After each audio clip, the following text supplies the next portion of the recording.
What is up everyone? Today we're back with the Volvo. Part 2 is finally here. Yeah, I haven't really done much for the car because I've been trying to make the engine start, but so far no luck. So today we're gonna find out what's wrong with the car and see if we can start the engine. So stick around to find out.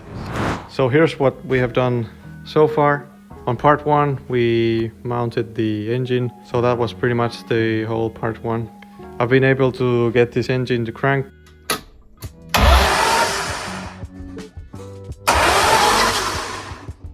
Since the last video, I've been trying to wire this engine, trying to make it start.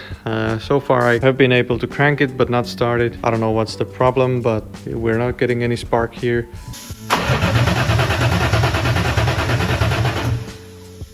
This engine did not come with the key. We had to send the EWS unit to someone who can flash it and make it be able to run without the original key. Okay, it seems that we have power and ground to the coil packs. I want to test if the signal pin works, so you guys want to check the meter while I start. We have 12 volts here. Here's the negative.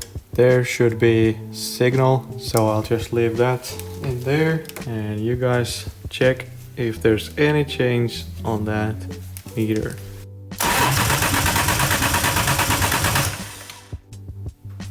Okay, so actually that works.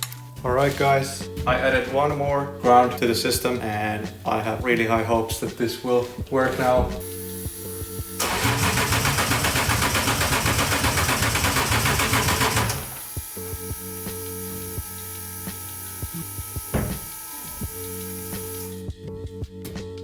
I need to charge the battery and try something else.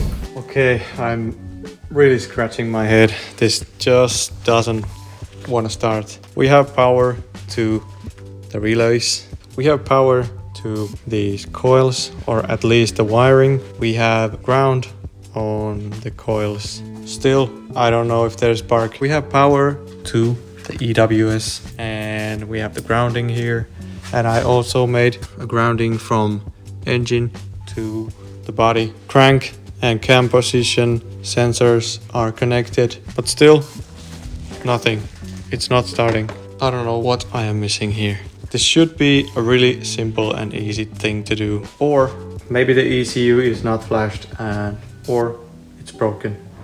I replaced these relays. These are from the E30. For some reason these relays have 5 pins but only 4 wires. The car cranks, both relays click. We have, don't mind the connections, power to the pump, and we got a starter wire here. This red is from the relay to the pump, and you can hear that the pump is in fact working. The rest don't have to be connected. They are for tacho and a bunch of other stuff. I could try to replace the crankshaft sensor, but honestly I don't think that would be the reason.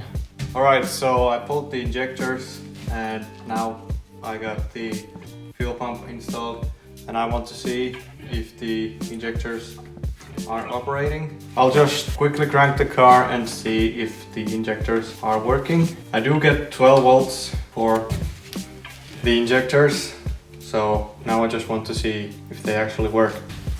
I do have an extinguisher over there in case anything happens.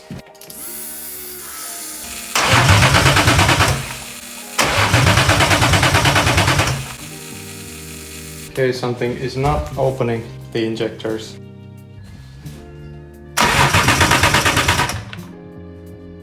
Okay, the injectors, I was suspecting that they are stuck or full of dirt or something, but now I have power to the injectors. Once I put ground to the injector, you can notice it shoots fuel. So we are missing the pulse from the ECU and I don't know why. And I'm getting really frustrated with this car. This should be an easy task to get this engine running, but I will test the ECU with another car that runs the same ECU. So if the car starts with our ECU, that would mean that the ECU is okay.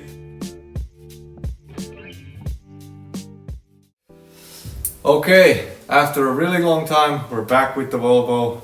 As you can see from here, the manifold has been removed. This is because I tried to check every connection, every piece of the wiring, that everything's okay. I tried to check all the sensors and grounding points, etc. I didn't find anything wrong with them. I tried many different things to get some life for the engine. So there was pretty much one more option to do. So I sent the DME to be reflashed. I thought that was the last option. The guy actually texted me and he said the file was corrupted. So naturally he flashed it again and sent it back. And here it is. It's not actually a screwdriver, it's in here. So here it is. So this has been reflashed and it should be okay this time. I'll now reassemble everything. After that, I will install this DME. Hope for the best.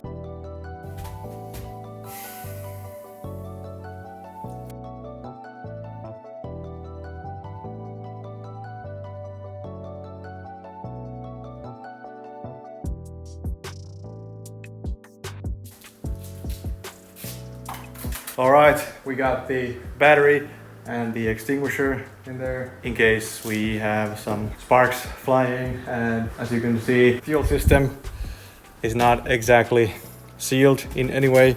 And if the extinguisher isn't enough, we actually have a fire hose right here, which is a really good thing. The wiring I did there, it's still not pretty, but I will explain what I did. So here's your battery plus cable from the harness, and there is a connector here, but I just made this sort of thing. And this is your Volvo positive terminal. You can use that. There are some spots available if you have a model like this, which doesn't have too much equipment. And here, again, don't mind the connectors. I still have to make the whole harness to fit to the car. First and second one from this white connector, they are positive. I don't actually remember which one's which, but I will show you at the end of the video. You can wire both of these two with positive wire from here or from the battery. And then third one is your starter wire. I figured out which one, it's really hidden in there, I cannot show you that. You need to figure out which one is your starting wire from the gray connector back there, and you can check it from the ignition switch. You need that wire to your starter relay. You can use the most basic starter wiring diagram. Once you got that sorted out, you take your starter signal to the third pin on this connector. And sixth one is, I don't actually remember which it is, but there's power to that too. And seventh pin, which is under the first pin, is your positive for the fuel pump.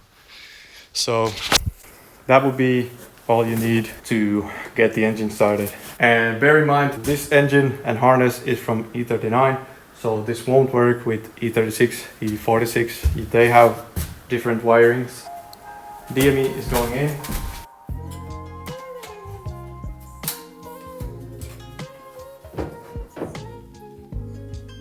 Okay. Just in case, I grounded the DME, so okay, everything should be wired up. We have fuel in the tank. We have our return tank over there. Yeah, we do have oil. That's good. Yeah, let's see.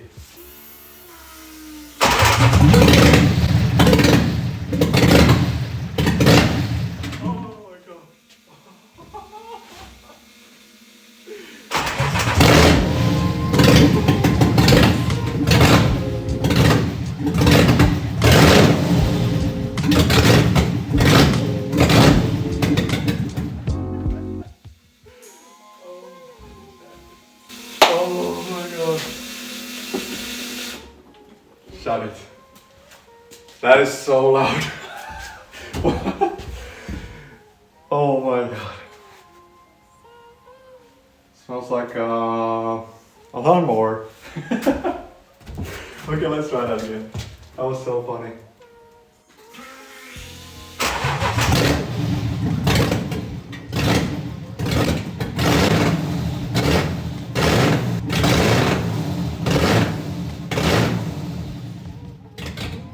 Guys, we did it. It's finally done. Oh my days. Okay, it smells really bad in here. It's not running for very long. I don't know what's causing that, but I'm so happy. This took so long, only because the DME was faulty. And all the time I thought it was something else, something that I was missing, but finally it runs.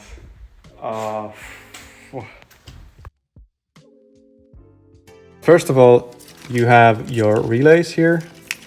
Other one is for your DME, and the other one is for your fuel pump.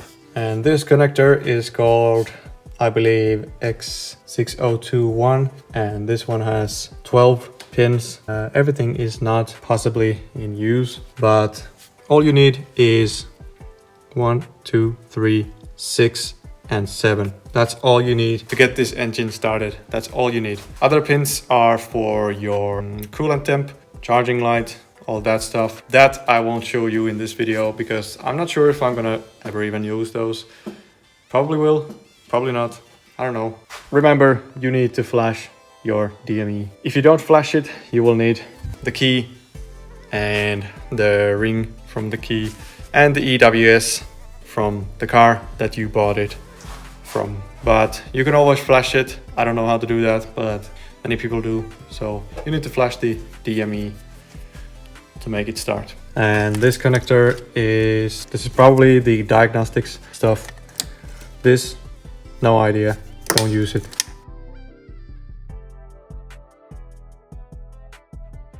And yeah, that's pretty much it. There's this grounding wire. You obviously need to ground it, and you need to ground the engine to the body. Remember this positive wire. And if you're doing a Volvo engine swap, you have your blue wires coming from this side. They have 12 volts when you switch ignition on, so you can use those to wire your engine. Now, if you're doing a Volvo engine swap, I can show you here the starting wire. It is this gray connector. You can see there the starting wire, which is this blue and yellow wire over there. And that wire can change depending on your trim level or car year. It can be pink, it can be pretty much anything. We're talking about an old Volvo, so it can be anything. And yeah, I guess that's it for this video. I hope you liked the video. There wasn't much happening today. And also I'm sorry that it took so long for part 2. But that was just because there was no progress with the engine.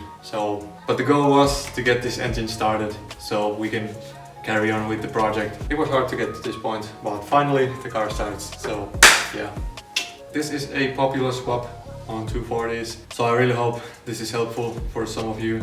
And leave a comment what you think about this build, and remember to like this video, it really means a lot. Next goal is to make a clean wiring, and most important, make the car move on its own. So that should be an interesting project. And yeah, I'll see you guys in the next video.